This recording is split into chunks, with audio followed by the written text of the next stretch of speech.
principales está el crecimiento económico, el pleno empleo, la estabilidad de precios, la distribución de la renta y la riqueza y el equilibrio de la balanza de pagos. Pueden haber otros objetivos más, como que seguro existen, para el caso boliviano, por ejemplo, argentino, no sé, deben haber otros objetivos de la política económica puntualmente, pero no siempre coinciden otros países con esos objetivos. Los que más coinciden son estos objetivos. Bien, ¿cómo entender esos objetivos?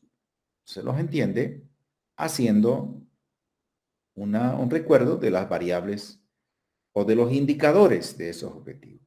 El indicador del crecimiento es el Producto Interno Bruto Real, pero también es importante saber que la producción medida de manera nominal a precios corrientes nos va a dar el tamaño de la economía, el PIB nominal, y nos va a servir eso para entender el PIB per cápita, para saber el bienestar promedio en términos monetarios y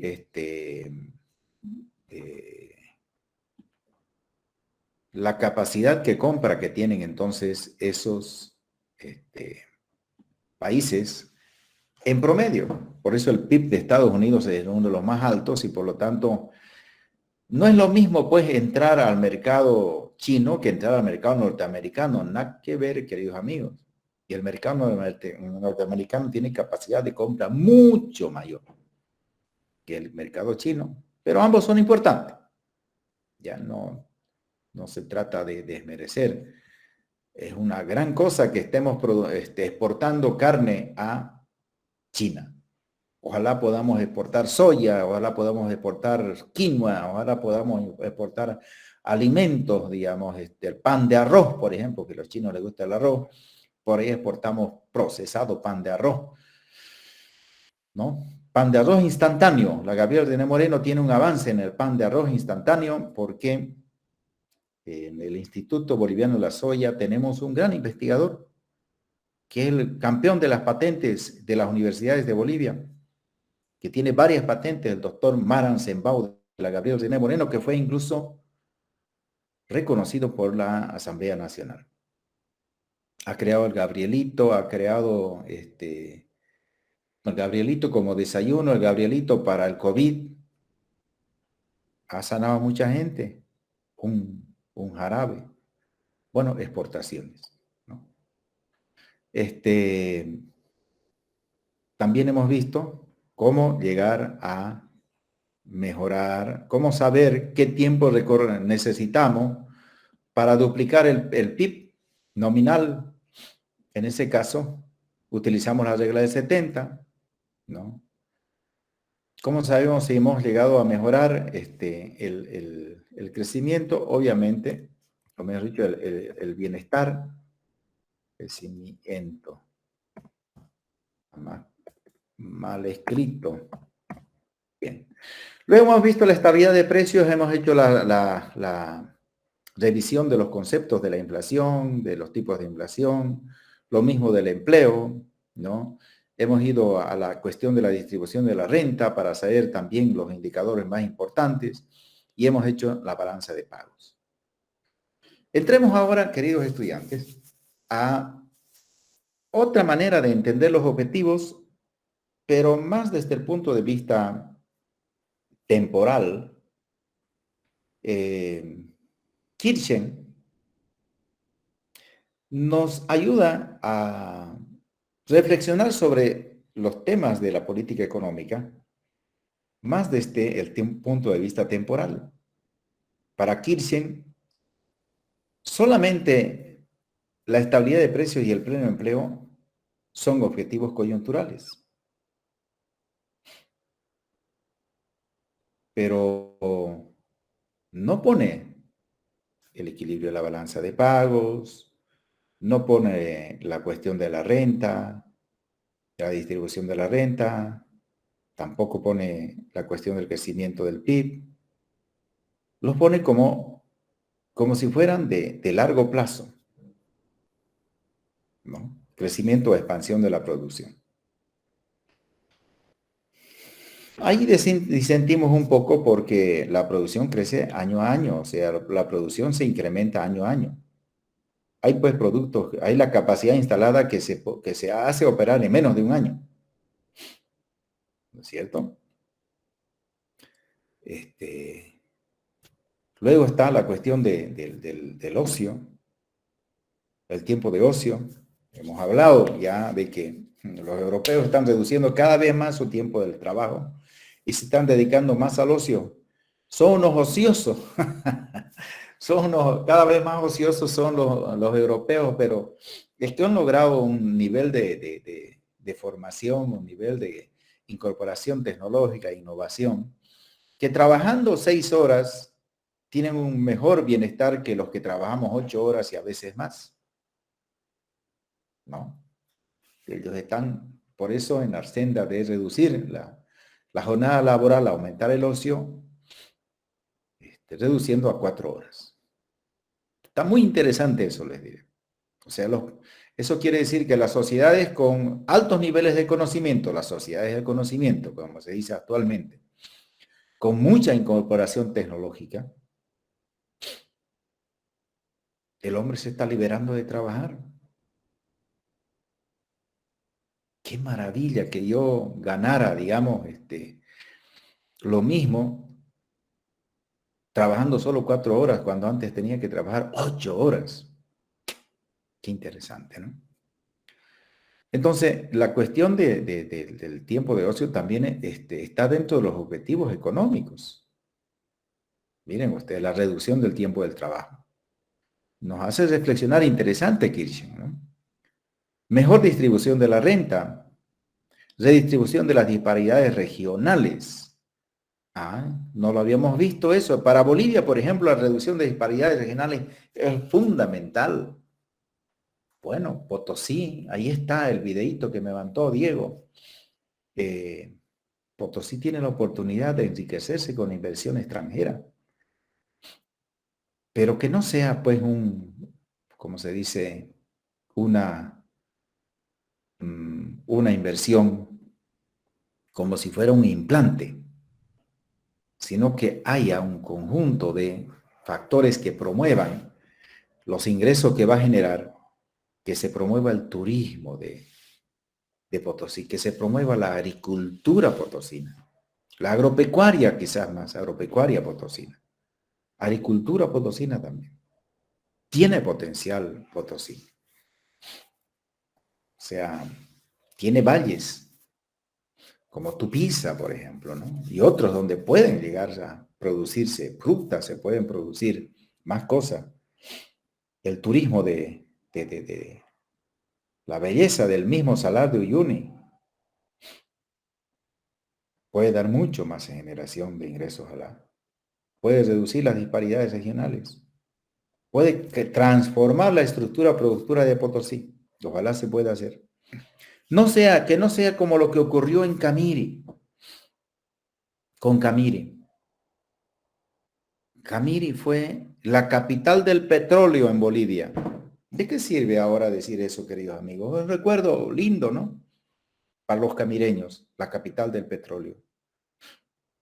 Pero, ¿tiene petróleo Camiri? La provincia Cordillera, el departamento de Santa Cruz, muy poco ya. Se acabó el petróleo. Se acabó el petróleo.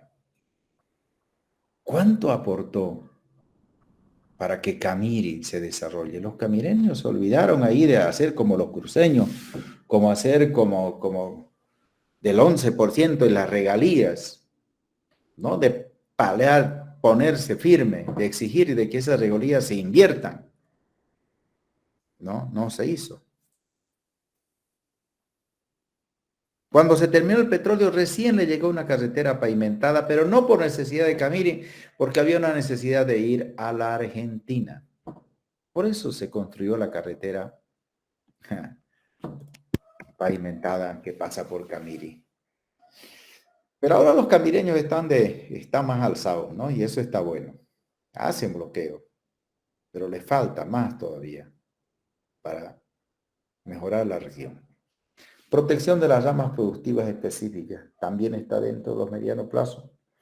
Entonces, ¿quién se nos da a entender que no solamente estos objetivos que hemos visto Crecimiento económico, pleno empleo, estabilidad de precios, distribución de la renta y la balanza de pagos son objetivos de la política económica, sino también nos está diciendo que es objetivo de la política económica liberar al hombre del trabajo, pues del tiempo laboral, ¿no? Interesante, ¿no? La reducción de las disparidades regionales, qué interesante. De la protección de las ramas productivas, el gobierno, ¿qué políticas hace de protección de las ramas productivas específicas? ¿No? Y finalmente, otra gran política que debiera, dice, llevarse adelante es la mejora del tamaño y la estructura de la población. Es parte de la política económica. Esto nos va a servir para ver un poquito más adelante, queridos estudiantes, en los instrumentos. ¿Cómo mejorar la estructura de la población? ¿Cuál es el factor fundamental de los factores productivos de la economía? En mi criterio, siempre el factor fundamental va a ser el factor trabajo. Tierra, capital, trabajo. Más organización y empresa. Dice que son 4 los factores actualmente dentro de la organización de la empresa, ya el conocimiento, la tecnología, ¿no? La tecnología, ¿cómo se dice? Inmaterial, los activos inmateriales, producto del conocimiento. Entonces, estamos incorporando dentro de la política económica 4 nuevos objetivos que también creo que son importantes. ¿Y quién se nos lo hace ver?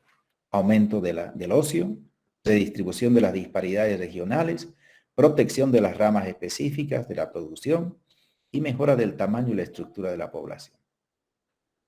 Y yo creo que también ahí habría que incorporar, bueno, va a entrar, digamos, en el análisis de la mejora del tamaño y la estructura de la población, también la formación del capital humano. Tiene que ser un objetivo de política económica, solo que nuestros gobiernos no lo hacen, queridos estudiantes, no lo hacen. No toman en cuenta que la educación es fundamental para que Bolivia salga adelante. Ahí está el secreto para que Bolivia salga adelante. Bien. Seguimos como estamos analizando los objetivos. La política económica también toma en cuenta los cuasi objetivos. Los cuasi objetivos son aquellos que tienen que ver con los objetivos intermedios que hemos visto gráficamente. ¿Recuerdan los fines, los objetivos puros de la política económica, los cuasi objetivos, los objetivos sociales? Los cuasi objetivos son aquellos que nos van a ayudar a lograr los objetivos fundamentales, o también le podemos llamar objetivos intermedios más concretamente, ¿no? Yo creo que lo mejor es decir objetivos intermedios, porque eso es cuasi objetivo, pero algunos le llaman así.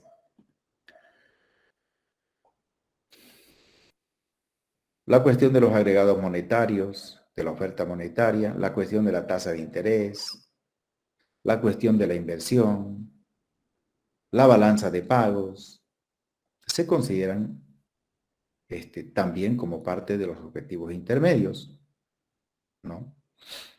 ¿Por qué? Porque eso nos permite de que la economía crezca mucho más. Objetivos sociales. La política económica aporta, no depende solo de la política económica, aporta a los objetivos sociales. Entonces aquí vamos a poner mejor así.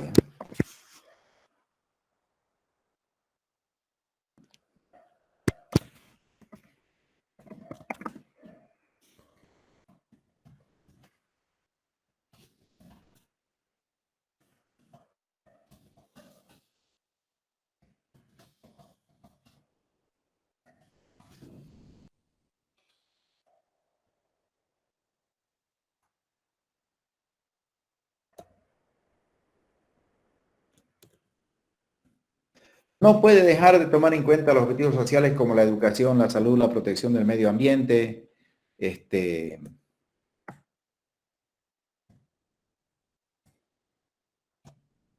seguridad interna y externa y todo lo que tiene que ver con la calidad de vida. Metas de la política económica. Las metas de la política económica son los objetivos cuantificados. ¿Cuánto se pone como inflación para este año? ¿Cuál es la meta de la inflación para este año? 3,4. ¿Cuánto es la meta para el crecimiento económico para este año? 5,1, 5,10. Y hemos dicho que el gobierno siempre debería especificar cuánto va a reducir el desempleo. ¿A cuánto? A fin de año, ¿cuánto va a ser el desempleo? ¿Cuánto va a ser el déficit? Se pone el gobierno, déficit fiscal. Pero ¿cuánto va a ser el saldo de la balanza de pagos, de la balanza comercial de pagos? Tiene que ponerse metas el gobierno. Un gobierno sin metas no llega a los objetivos. No llega a los objetivos. Entonces, es importante esto, queridos estudiantes, ¿no?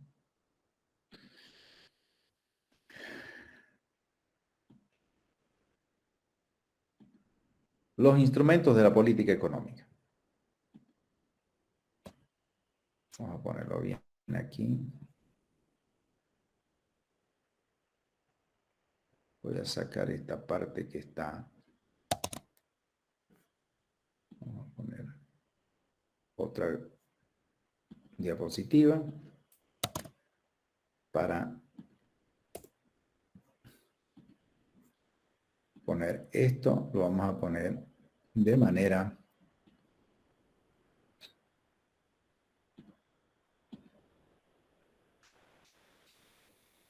vamos a hacer lo siguiente ya. Vamos a poner esto, sí. Y vamos a poner al final los instrumentos.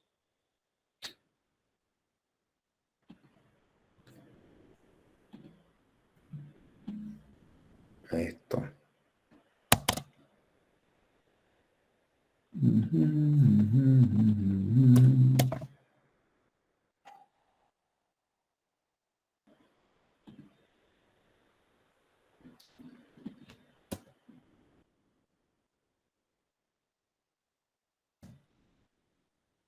Los medios de la política económica. Los medios de la política económica, como la palabra medios es fácilmente entendible,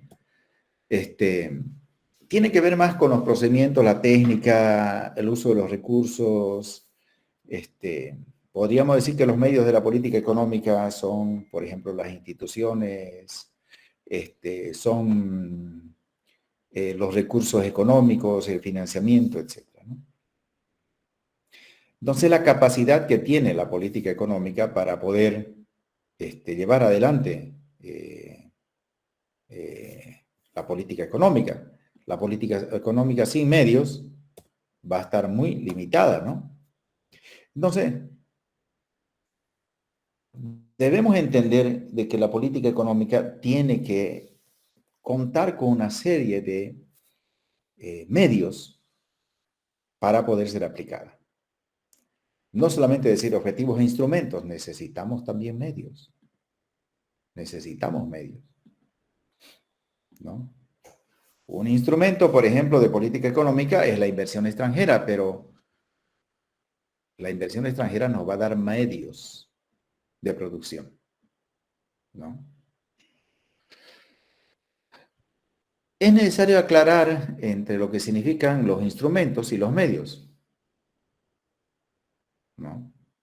Los instrumentos están más relacionados, vamos a poner aquí, vamos a llevarlo esto mejor a lo que es los instrumentos, para aclarar.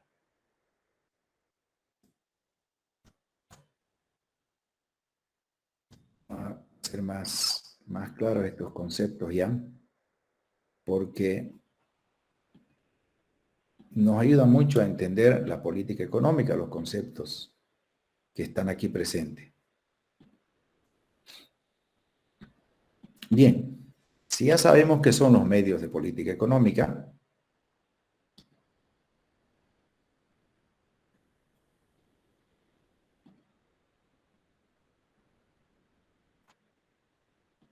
metas de política económica.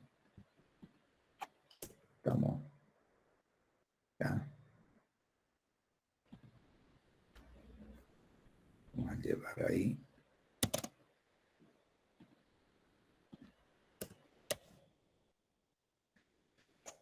Bien.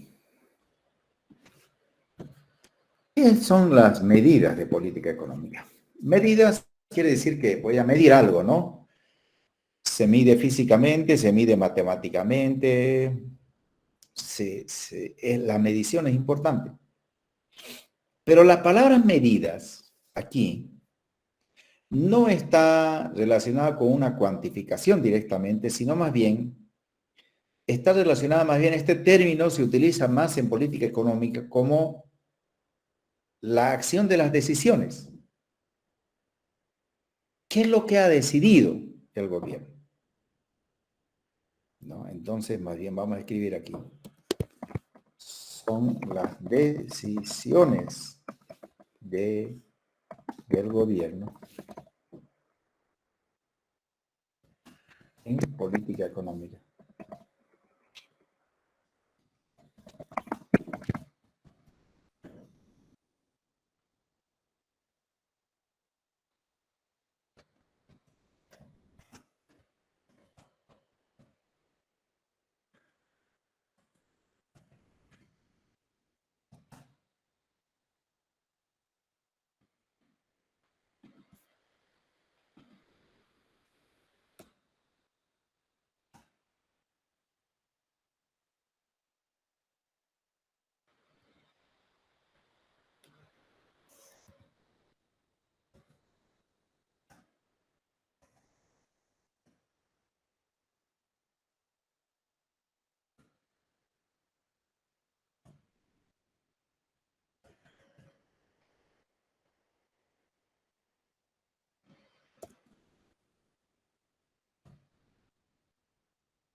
Ya. Entonces, por ejemplo, el decreto 21060 es una es un ejemplo en el caso boliviano. Vamos a poner aquí.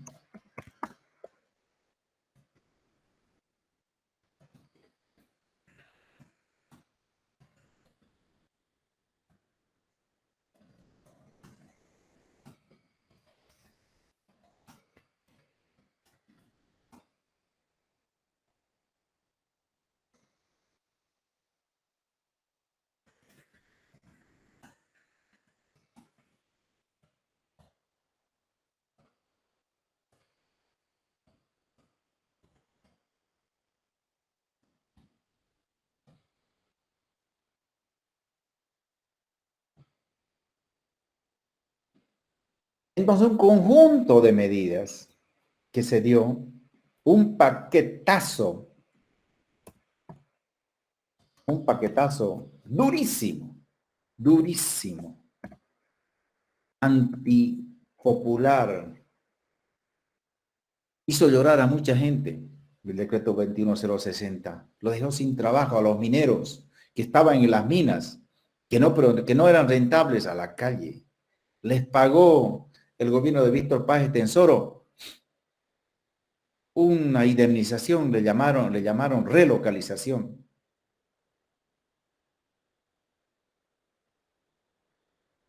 Fue durísimo.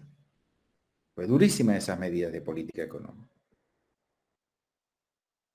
Aprobaron el año 1985. Víctor Paz Tensoro. A eso nos referimos medidas de política económica. ¿Ya? Es decir, son las decisiones del gobierno en política económica que crean, cambian, modifican o anulan políticas económicas que el Estado decide aplicar en el ámbito económico mediante un instrumento legal. Importantísimo que esto lo sepan, queridos estudiantes. ¿Ya? Lo vamos a subrayar. ¿Qué medidas tomó? ¿Qué medidas va a tomar? A eso se refiere, ¿no? No es que las medidas como el sastre, a ver, el sastre toma medidas.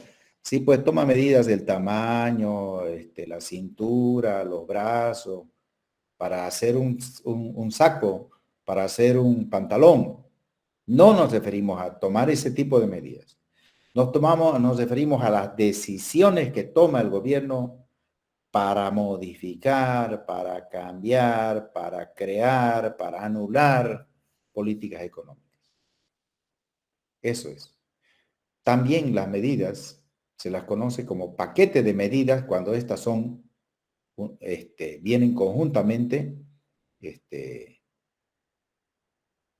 en una sola norma legal o en el mismo tiempo.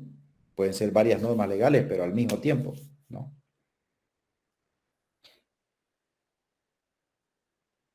Aquí pongámonos eso, ¿no? Sí, se aplican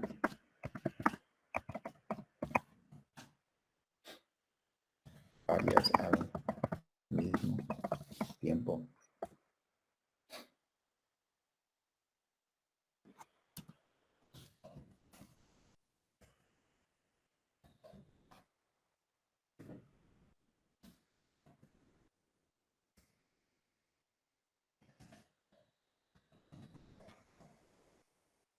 Se aplican varias políticas instrumentales al mismo tiempo. Bien, ahora entremos a una parte muy importante. Una de las maneras de llegar a clasificar la política económica según Jan Tinbergen es por el tipo de instrumentos de política económica. Ahí están políticas instrumentales, políticas cualitativas, políticas cuantitativas. Bien, pero ¿qué vamos a entender por instrumento? Para los músicos el instrumento es su guitarra. Para un taxista su instrumento de trabajo es el auto. Para un agricultor moderno su instrumento de trabajo será un tractor. Para un ministro de Economía, ¿cuál es su instrumento de trabajo? ¿No? Su instrumento de trabajo del ministro de Economía son los poderes, las atribuciones que tiene para poder utilizarlos y alcanzar resultados, metas y objetivos de política económica expresados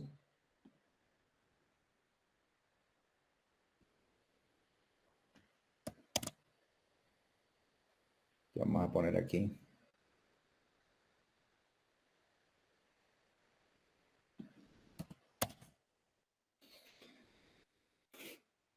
Entonces, bueno, mi instrumento de política económica son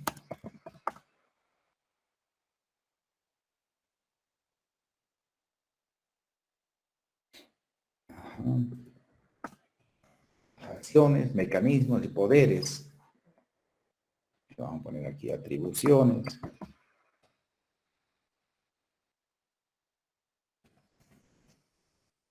El Estado puede utilizar para alcanzar resultados, metas y objetivos de política económica y, y tienen la capacidad de influir en el comportamiento de los agentes económicos.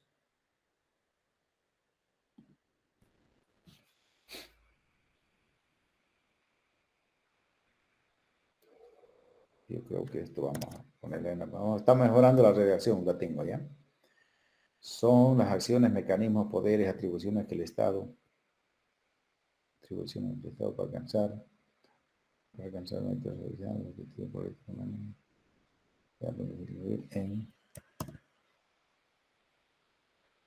influir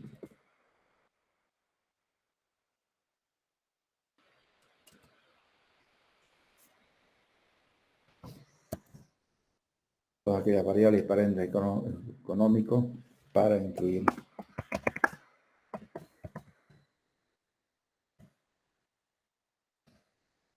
del comportamiento del agente económico. Ya, muy bien. Entonces, como les decía, ¿cuál es el instrumento de trabajo del ministro de Economía? Son las acciones, los mecanismos, los poderes, las atribuciones que tiene para poder utilizar y alcanzar los objetivos, los resultados, las metas que se plantean.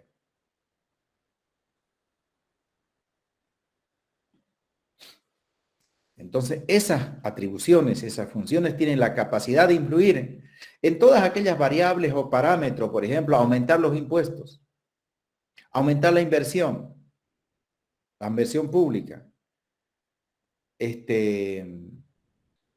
aumentar la oferta monetaria, disminuir la oferta monetaria. Son los instrumentos que el Estado utiliza para influir en la economía.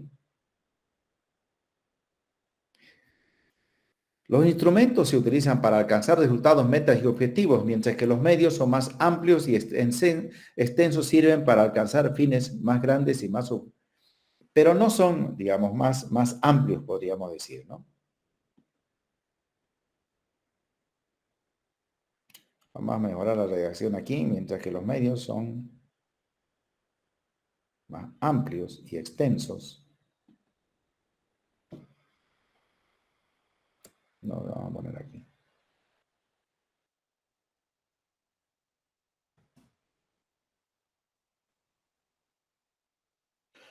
Se utilizan para alcanzar resultados, metas, mediante decisiones.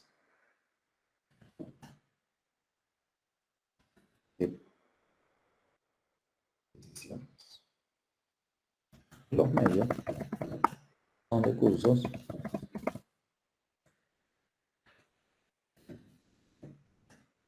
que sirven también para alcanzar fines más grandes y no solamente fines más grandes, fines y objetivos.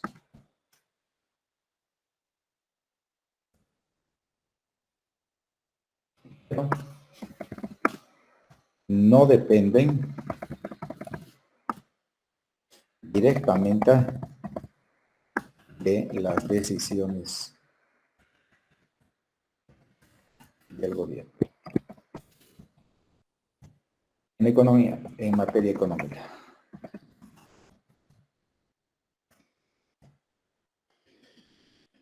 Ay, ay, ay, ay, ay, ay, ay.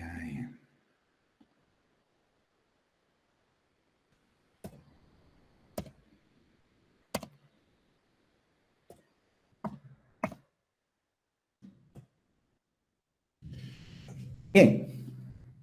Entonces, queridos estudiantes, los instrumentos de política económica, los instrumentos de política fiscal, de política monetaria, de política comercial, etcétera, no son más que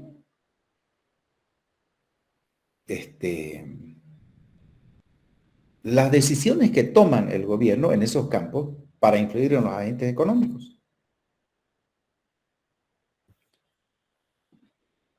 Por eso, aquí esta gráfica, ojalá la vean bien.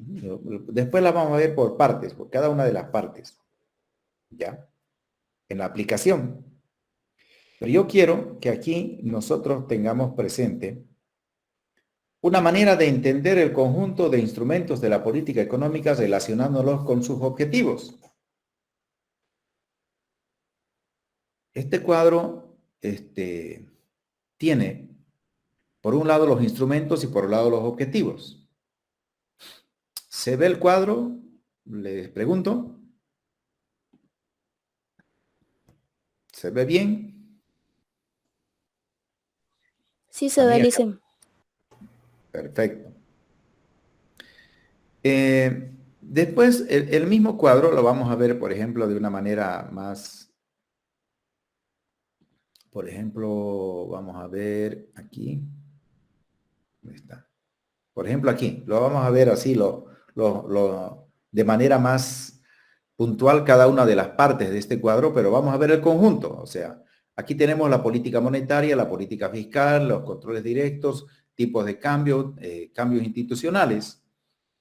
nosotros, por ejemplo, vamos a ver después más específicamente los instrumentos de política monetaria.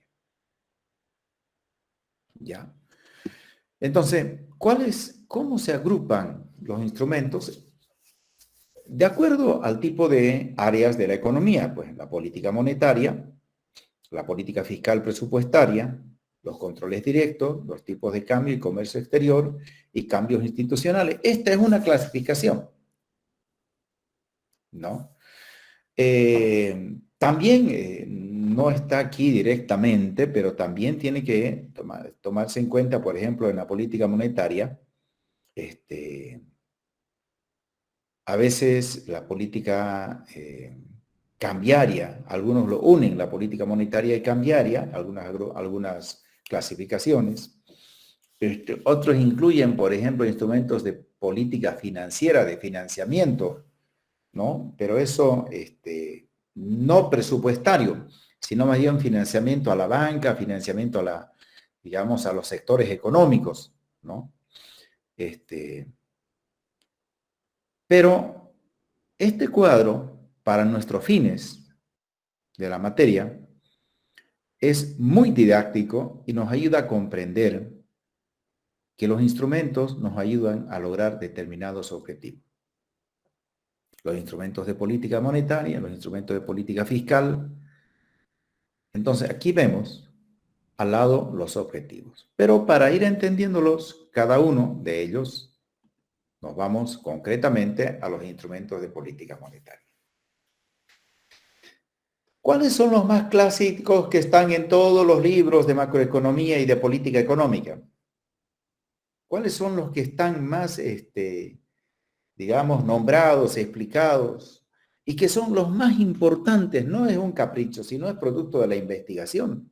Investigadores han determinado que los países del mundo aplican estos instrumentos. Bolivia los aplica, Argentina los aplica, Estados Unidos los aplica, China los aplica, ¿no? Japón los aplica. Entonces, unos que son más importantes de acuerdo al modelo de la economía.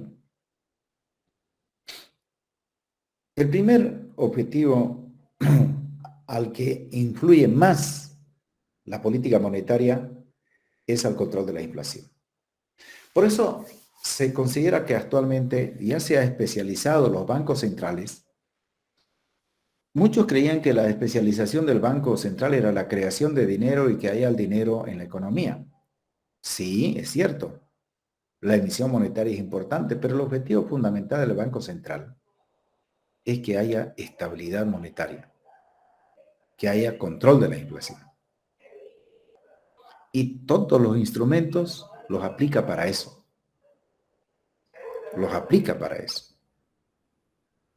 ¿No? Entonces, ¿cómo regula la cantidad de dinero del Banco Central?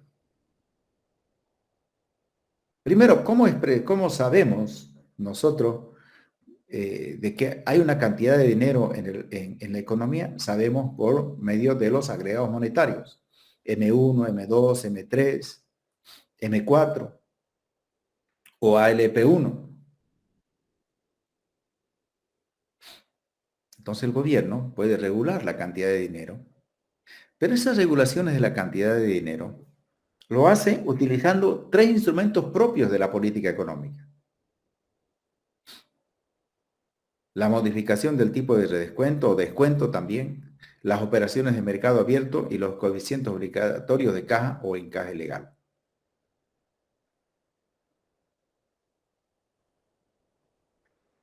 El Banco Central utiliza estos instrumentos cotidianamente, utiliza, bueno, más recurrentemente, o podríamos decir, las operaciones de mercado abierto. Varía de mes en cuando y a veces de año en cuando el coeficiente obligatorio de caja. Nosotros ya sabemos eso, ¿no es cierto? Simplemente aquí lo vamos a recordar. El tipo de descuento o de redescuento es la tasa de interés que cobra el Banco Central por créditos de liquidez a las instituciones financieras. Si estas instituciones financieras se prestan y le dan un bono, le dan un instrumento financiero de garantía por ese crédito al Banco Central, el Banco Central les descuenta el valor de ese bono, de esa letra, de ese instrumento financiero, cobrándoles una tasa de interés.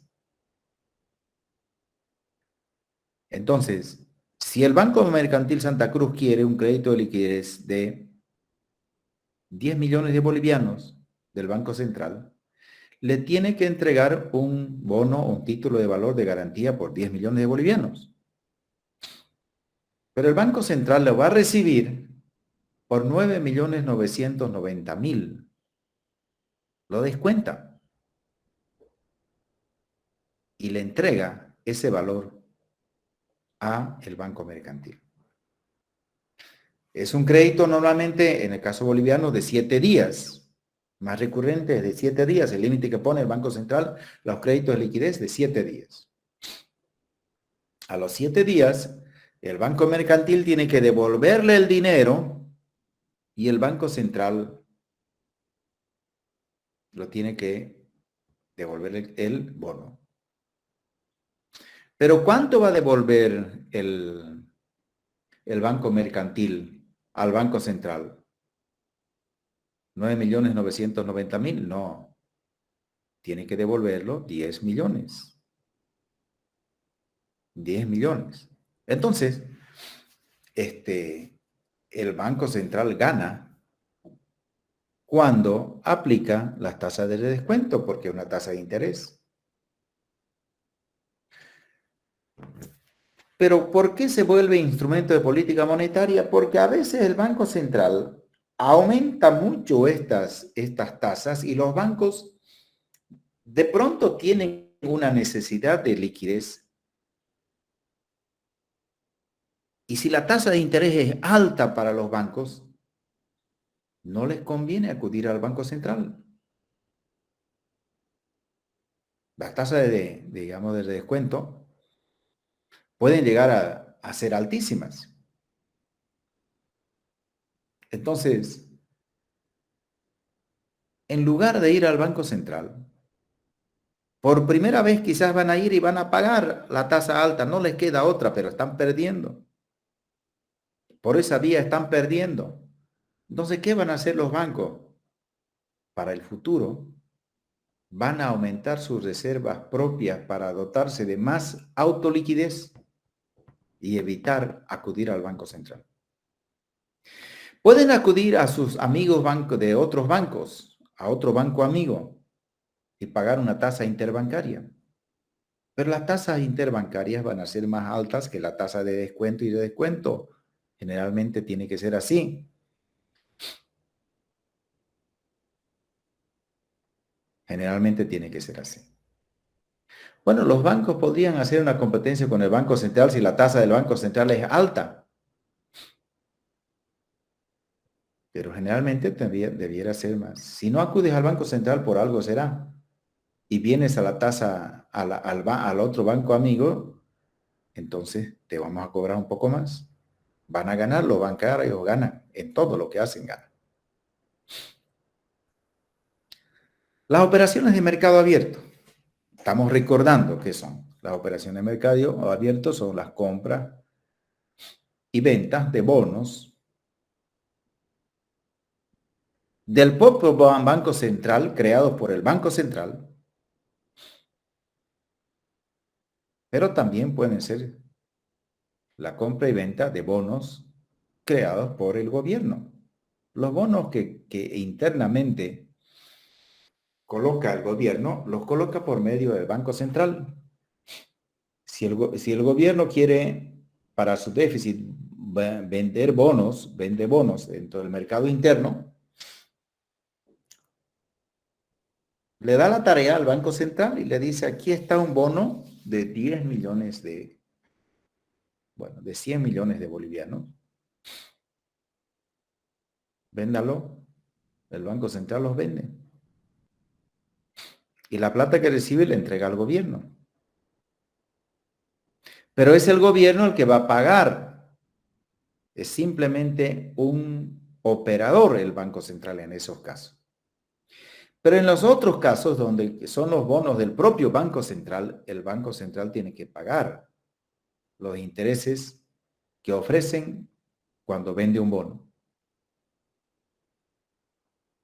Pero en otras ocasiones tiene que comprar el Banco Central porque de pronto está creciendo la inflación. Entonces, aumenta la tasa de descuento, aumenta, le llaman también la tasa de política monetaria, la tasa de descuento.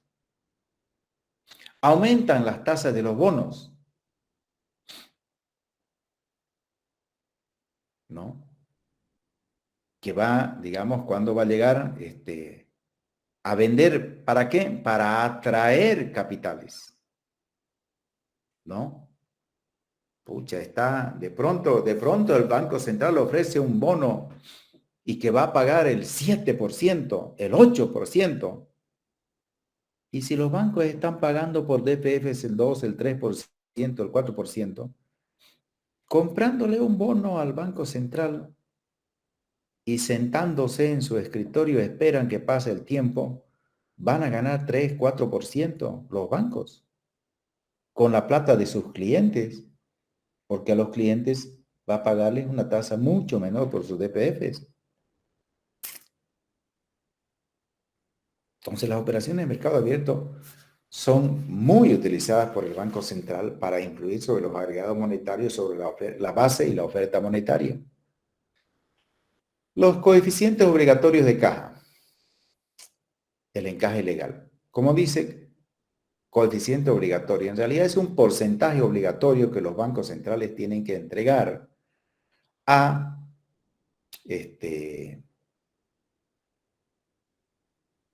a los, me he dicho que los bancos privados tienen que entregar al Banco Central para que el Banco Central se los guarde. Es una reserva. Se llaman reservas obligatorias también. En Bolivia, el encaje legal o reserva obligatoria ha ido bajando para dar de más liquidez a la economía. 10% en moneda nacional es el encaje y 20 y 21% en moneda extranjera. Pero llegó a algunos momentos donde el encaje legal a la moneda nacional era el 12% y el encaje a la moneda extranjera era el 65%. ¿Y qué queda ya para el banco para que pueda llegar a dar crédito y utilizar los depósitos, los DPF en dólares o las cajas de ahorro en dólares? De cada 100 dólares, 35 solo podría utilizar el banco porque 65 obligado como reservas debe entregar al Banco Central, debía entregar al Banco Central.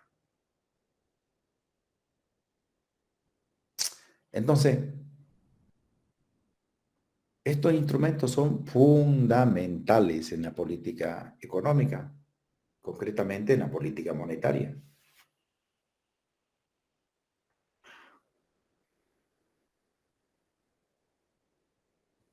¿Para qué? Objetivo A, abajo dice control de la inflación. A igual a control de la inflación. B, creación de empleo. C, crecimiento. D, mejora de la eficiencia productiva. E, mejora de la balanza con el exterior. F, redistribución de la renta y la riqueza.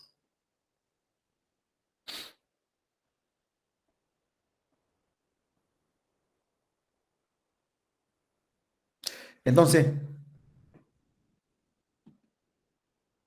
la aplicación, vamos a dejarla la aplicación para una próxima clase. Todas las aplicaciones, vamos a verlas, las voy a separar ya. Quiero primero ir explicando toda la cuestión de los instrumentos, ¿ya?, de la política económica, así genéricamente. Luego pasamos al segundo gran grupo, la política fiscal presupuestaria. Primero, la política monetaria está a cargo del Banco Central. La política fiscal está a cargo ¿de quién? De los ministerios de Economía y Finanzas. Los presupuestos también. Entonces, aquí se nombran al menos 7 instrumentos. Gasto corriente del gobierno, que se lo representa normalmente con una G. Vamos a tratar de ponerlo aquí, porque así es que se lo utiliza.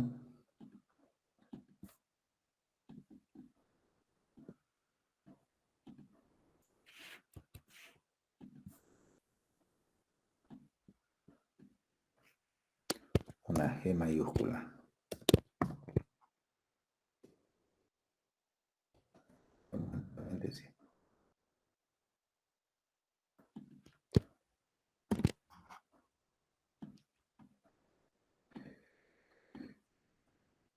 La vaca se movió, pero vamos a bajar.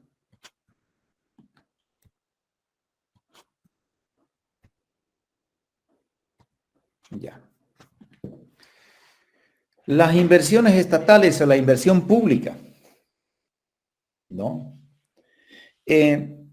Cuando nosotros vemos en el Producto Interno Bruto, en la ecuación del Producto Interno Bruto según el gasto, el tipo de gasto, vemos que está el consumo, está la inversión, el gasto, las exportaciones, las importaciones, ¿no es cierto?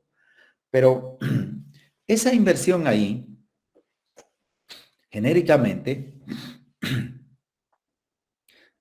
más se la toma en cuenta la inversión relacionada con la tasa de interés, pero no quiere decir que es la única inversión. La inversión estatal en Bolivia, por ejemplo, es mucho más importante. Es más, se considera que en Bolivia el principal inversor, el principal inversionista de la economía boliviana es el Estado.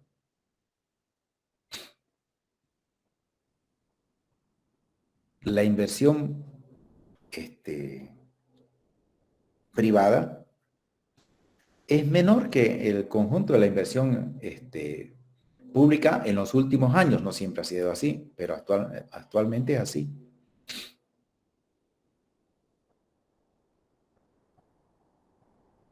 $5.000 millones está, digamos, proponiendo el gobierno dentro de la inversión pública. 5.000 millones. ¿No? Vamos a poner aquí una inversión pública.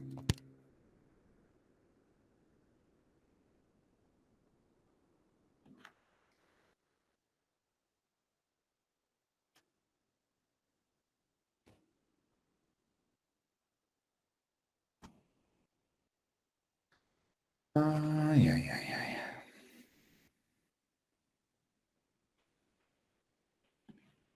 Bien.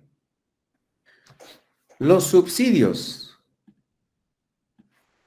que da el gobierno le llamamos transferencias. Aquí le vamos a poner también transferencias.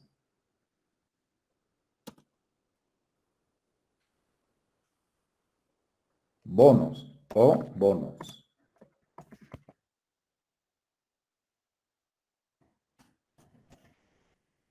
Clave esto, querido estudiante. En Bolivia los bonos son los más populares. Chuta. Ya.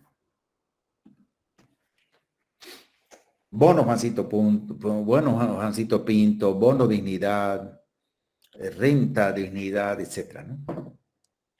También está como instrumentos de política fiscal incentivos a la inversión. Los incentivos a la inversión pueden ser incentivos de deducciones tributarias, pueden ser también zonas francas, pueden ser reducciones de tasas de interés, etcétera. Hay varios incentivos a la inversión. Impuestos, varios impuestos. La principal, digamos, variable de los impuestos se la representa normalmente con una T. Impuestos sobre la renta, impuestos sobre las sociedades o beneficio, o también se le llama impuestos a las utilidades, ¿no? Impuestos directos, impuestos indirectos. Falta, digamos aquí, por ejemplo, está impuesto sobre la renta y la riqueza, impuestos sobre las sociedades, impuestos directos. Faltan los impuestos indirectos, como el IVA, por ejemplo. Vamos a poner aquí. 8. Impuestos indirectos.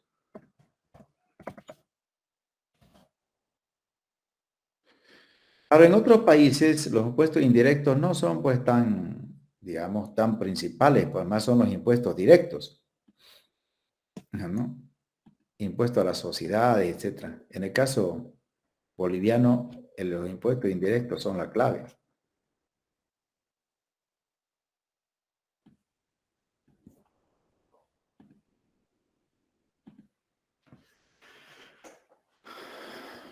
Entonces, ¿cómo influye sobre los agentes económicos el gobierno? Utilizando estos instrumentos.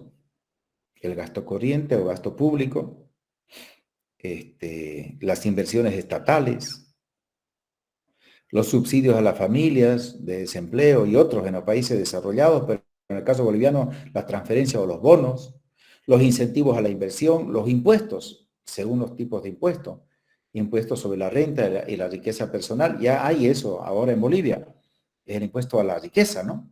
De las personas, de los multimillonarios, impuesto a la fortuna se llama. Impuesto a las sociedades, sobre las sociedades o los beneficios se llama impuesto a las utilidades en el caso boliviano. Impuestos directos, como el IDH, a las empresas productoras de gas. Impuestos indirectos, como el IVA, ¿no? Como los impuestos específicos, son impuestos indirectos. Impuesto directo a las bebidas alcohólicas, impuestos indirectos, ¿no? Entonces, estos son los instrumentos que utiliza la política fiscal, la política presupuestaria. Aquí es donde toma decisiones el gobierno. Aquí es lo que dice, ¿cuánto va a gastar del gobierno? ¿Cuánto va a invertir? ¿Cuánto van a ser los bonos? ¿Se va a dar bonos? ¿No se van a dar? ¿Se va a retirar o no se va a retirar de dar bonos? ¿Cómo va a incentivar? ¿Cómo va a incentivar la inversión pública, la inversión extranjera? Decidió la aplicación de un nuevo impuesto, el impuesto a las fortunas. El impuesto a las utilidades es el 25%, deducible con ciertos descargos que se hace por la inversión. Los impuestos directos, el IDH en el sector del gas, los impuestos indirectos como el IVA. Bien, yo creo que queda claro. Ahora, según estos instrumentos, algunos van a llegar, digamos, a ir en contra por ejemplo, el impuesto sobre la renta de las riquezas y el impuestos directos, pueden más bien, digamos, llegar, digamos, a afectar sobre los precios o sobre la creación de empleo, por el caso de los subsidios, por ejemplo, de las inversiones estatales, de las inversiones privadas, va a generar empleo, o va a influir sobre el crecimiento, sobre C, ¿no? Incluso miren ustedes que el gasto corriente influye en el crecimiento. A veces discutimos y decimos que el gobierno tiene que disminuir el gasto corriente. Cierto, tiene que disminuir porque hay mucha burocracia. Pero aún así, disminuyendo, genera demanda. Aumenta la demanda. El gasto público corriente genera demanda. Y es un factor que influye sobre el crecimiento. Obviamente las inversiones públicas van a aportar al crecimiento, también van a los incentivos a la inversión, ¿no? Entonces, los impuestos sobre, digamos, las sociedades o beneficios también pueden aportar al crecimiento si se, por ejemplo, establece de que haya reinversiones de las utilidades. Ustedes vieron de que en el sector financiero, por ejemplo, el gobierno les ha obligado a los bancarios a hacer de que hagan reinversión de sus utilidades. Por lo tanto, va a aportar al crecimiento.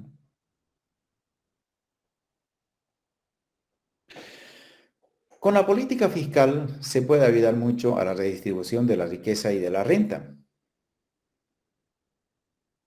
Por ejemplo, ahí están los subsidios a las familias, el desempleo, las transferencias, los bonos,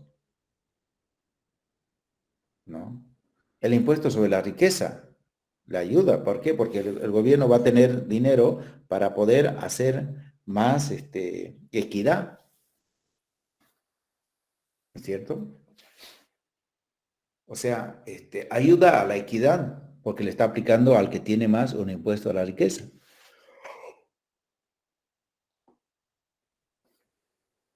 Impuesto sobre las sociedades también afectan sobre la distribución de la renta y la riqueza. En realidad, los impuestos son los mecanismos para contar recursos para hacer redistribución de la renta y la riqueza. En general, podríamos decir. No, si se aplica a la política social, los impuestos, ¿no? Pero si son impuestos solo para mantener la burocracia del Estado, no hay nada de efecto sobre la redistribución de la renta ni la riqueza. Entonces, queridos estudiantes, hoy hemos llegado, digamos, a abarcar un poco más en esto vamos a hacer las explicaciones correspondientes y luego yo creo que la próxima clase terminamos y luego vamos a ver la aplicación. Como una unidad aparte, vamos a ver la aplicación para llegar, digamos, a tomar en cuenta todo lo que nosotros vamos a ver en esta unidad. ¿Ya? Entonces, por ahora, queridos amigos, ha sido un gusto estar con ustedes. Quienes llegaron tarde, habían 2 personas que llegaron tarde, me pueden decir. Arispe, está. Morales, Núñez, Sánchez. Todos están ya en la lista, entonces. Núñez. Listen. Sí. Sí, estaba presente hasta el inicio, Listen. Sí, pero no lo escuché, Núñez. Ya le estoy poniendo asistencia. Okay. ¿Quién más? Arispe está. No está. Morales. Perfecto. Bueno, queridos jóvenes, diviértanse. Listen, disculpa. En la anterior clase yo estuve presente desde el comienzo, pero antes que tome lista me salí. O sea, no supe si tomó o no lista al final de la clase.